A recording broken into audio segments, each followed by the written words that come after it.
नमस्कार। अभी हम हसनपुरा के अरंडा शेख मोहल्ला में मौजूद हुए हैं। हमारे साथ जो बगल में शख्स बैठे हैं दानिश सर हैं। हम आपको बता दें बीपीएससी क्रैक करके ये रेवेन्यू डिपार्टमेंट में ऑफिसर बनकर अपने घर लौटे हुए हैं। आइए इनसे हम बातचीत करते हैं और बातचीत करने के दौरान इनकी सफ़र की भी जानकारी लेंगे। और बगल में जो शख्स बैठे हैं इनके बड़ी भाई हैं, उनसे भी बातचीत करेंगे। लेकिन सबसे पहले दानिश सर, आपका बहुत बहुत स्वागत है। बहुत बहुत धन्यवाद आप आए। और आपसे पहला सवाल यही रहेगा दानिश सर कि आप रेवेन्यू डिपार्टमेंट में अधिकारी बनकर लौटे हुए हैं, कैसा फील हो रहा है? बहुत अच्छा फील हो रहा है और काफ़ी मोटिवेटेड फील कर रहे हैं। ये सफ़र अभी शुरू हुआ है, ख़त्म नहीं हुआ है, क्योंकि एक जर्नी शुरू हुई है और कोई आगे बहुत आगे जाना है।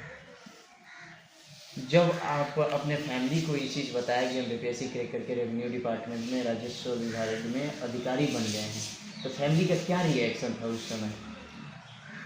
सारे लोग उत्साहित थे, स्पेशली माँ बाप और भाई बहन, सभी लोग काफ़ी उत्साहित थे और काफ़ी खुश थे। और एक तरह से एक नया द्वार खुल गया भविष्य का। और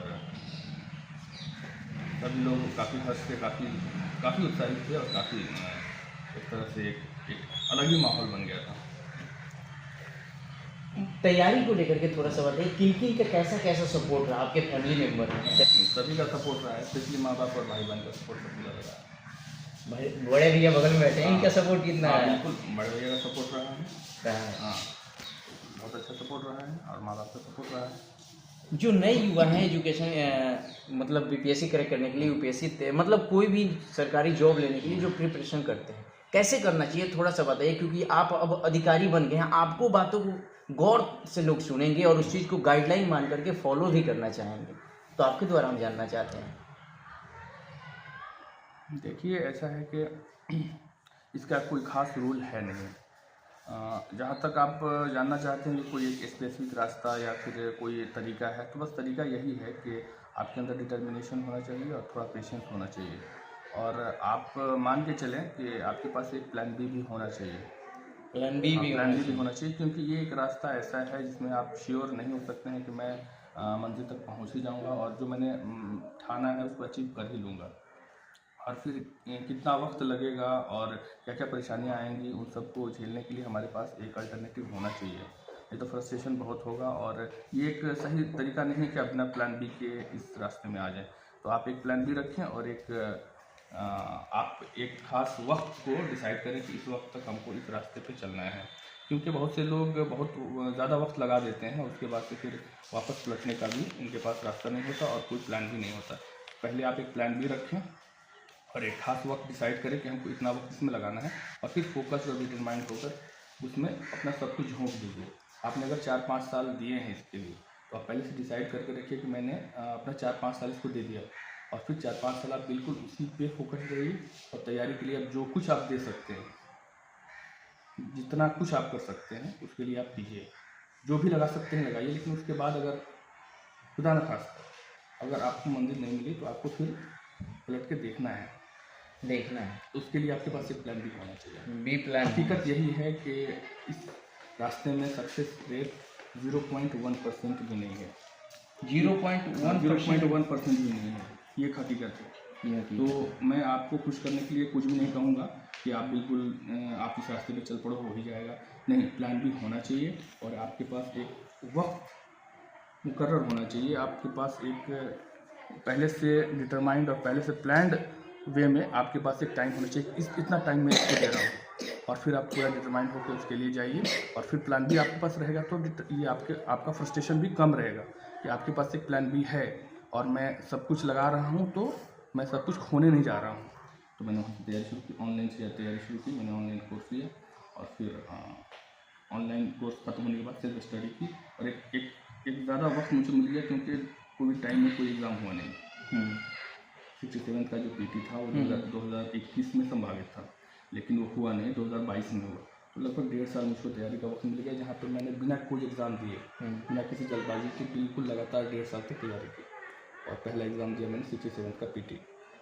फर्स्ट मेरा कोई भी कॉम्पिटिटिव एग्ज़ाम था वो, पहला मेरे करियर का पहला कॉम्पिटिटिव एग्ज़ाम था, वो मैंने क्लियर किया पीटी।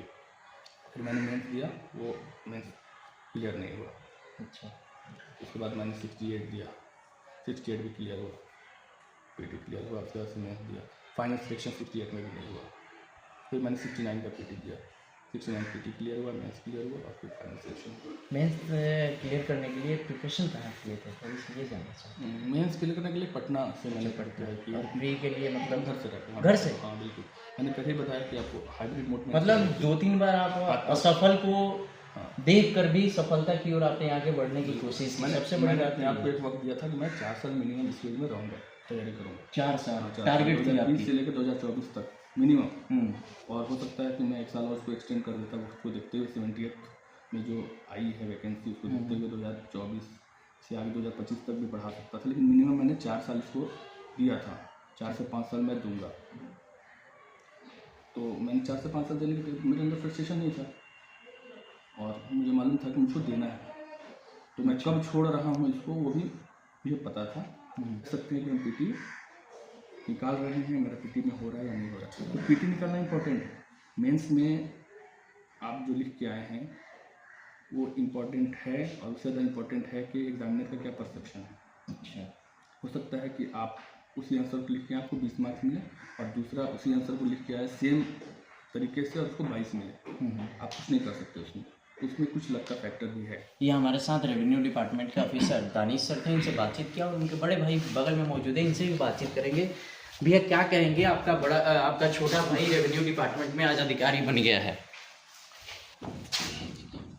देखिए, सबसे पहले तो मैं आपके चैनल को धन्यवाद कहना चाहता हूं क्योंकि आप लोग बहुत सारी चीज़ें कवरेज करते हैं जी।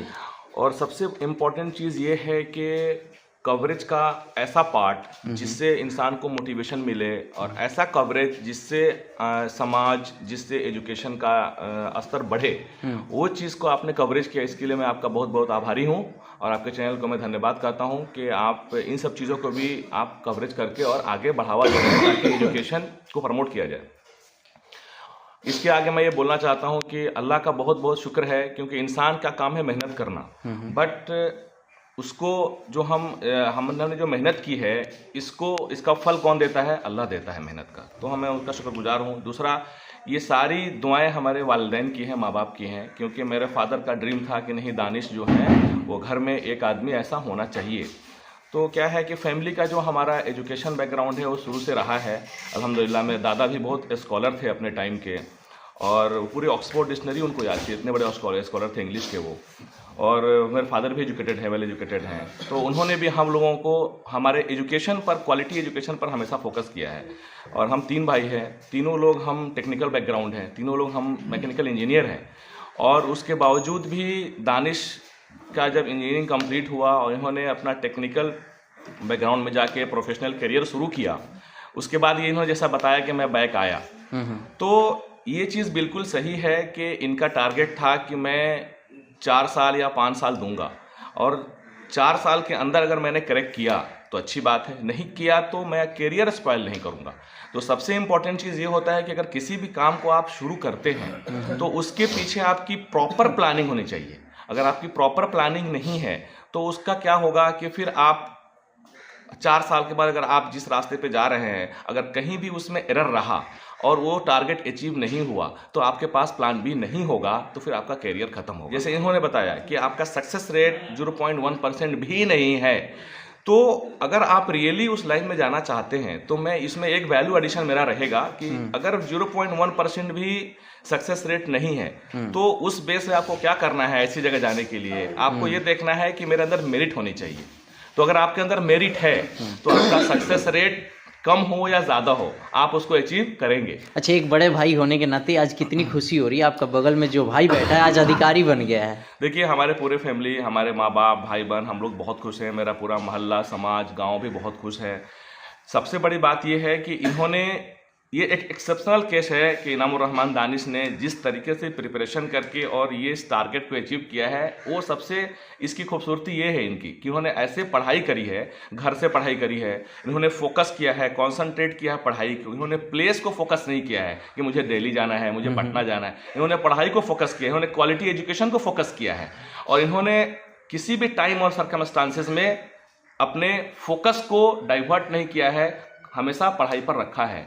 चाहे वो घर का काम हो या मार्केट हो या वो सोशल वर्क हो, सब कुछ करते हुए भी और गांव में रहकर इन्होंने जिस चीज़ का नमूना पेश किया है, ये बहुत एक सबके लिए एक बहुत बड़ा सबक है।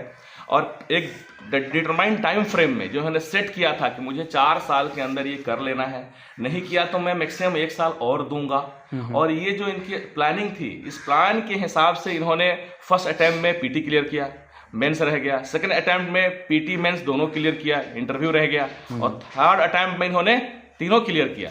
तो ये जो इनकी प्लानिंग थी और इनका पढ़ने का जो तरीका था वो बहुत अच्छा था, और उस हिसाब से इन्होंने अपने पूरे घर को, पूरे समाज को, पूरे सोसाइटी को का नाम रोशन किया है। सबको बहुत बहुत धन्यवाद भी है जी कि इस तरह का दिन देखने को मिला है। जी और एक अरमान ही था पहले से जी कि बेटा कुछ करके दिखाए, जी और बेटे में ये बहुत बड़ी एक ये थी कि एक लगन था, ईमानदारी थी पढ़ने में, और जो भी पढ़ाई इन्होंने किया वो बड़े लगन के साथ किया, ईमानदारी साथ किया।